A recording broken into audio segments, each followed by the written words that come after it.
3, 2, 1. Everyone wants the title, but not everyone wants the weight that comes with it. So today, let's be honest. Are you ready to lead? You are listening to The Office Ninja, the podcast that slices through workplace noise to help you work wiser, lead better, and prioritize your inner peace. Whether you are a young professional finding your voice or a seasoned manager rethinking how you lead, this is your safe space. Let's clear something up. Leadership isn't a glow up. It's not the main character moment we romanticized on LinkedIn. It's not a louder voice, a bigger office, or finally being in charge. Leadership is a step down in responsibility. It's trading comfort for complexity. It's stepping into the storm, not away from it.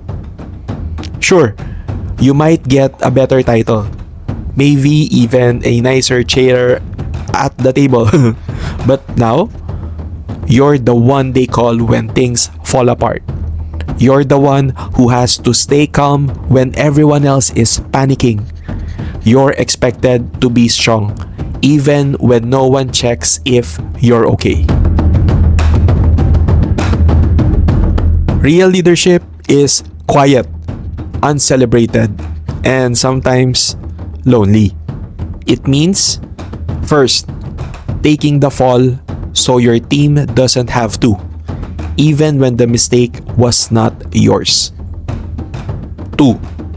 Sharing the spotlight when things go right, but standing in front of the fire when things go wrong. It's also about giving direction, yes, but also giving space for others to grow, fail, and try again. Next, listening deeply, especially when it's inconvenient. And lastly, doing what's right, even when it's uncomfortable, unpopular, or at times even cost you something dear to life. It's about saying, I've got this, even when you're not sure you do. It's choosing growth over ego, service over status, and most importantly, leading yourself first. Your habits, your reactions, your biases, your need to be right.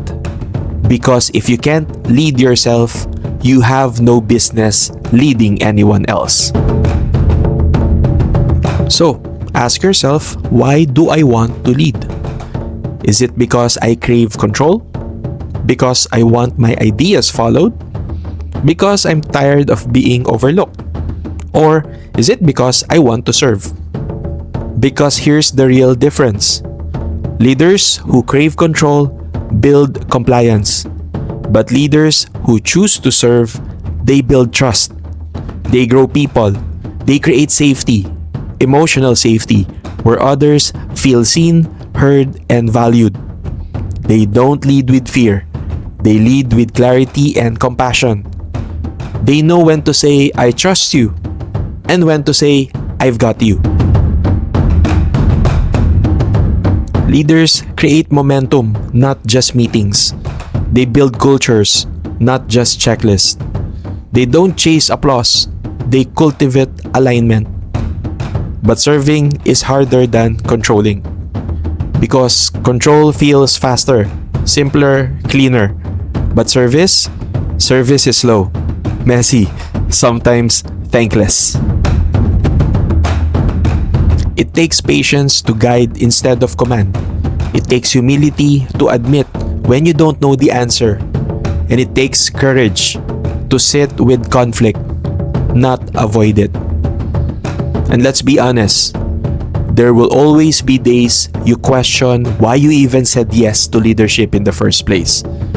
When it's late and your team is waiting on you and no one else sees the effort you're putting in behind the scenes, that's when it shows.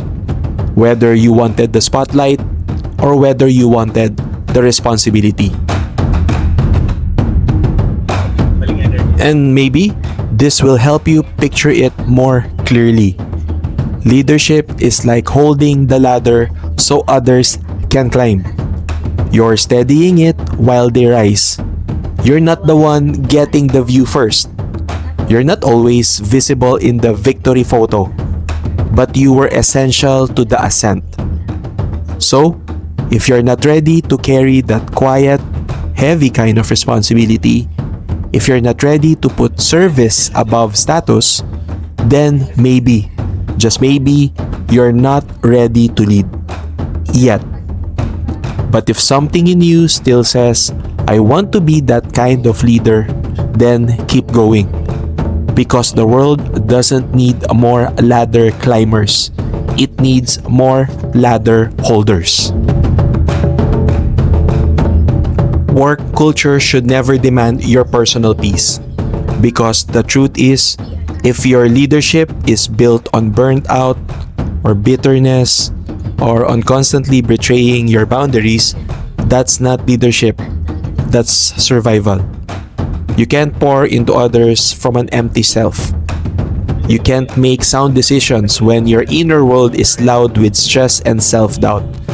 And no matter how strong your strategy is, if you're not well, eventually it shows.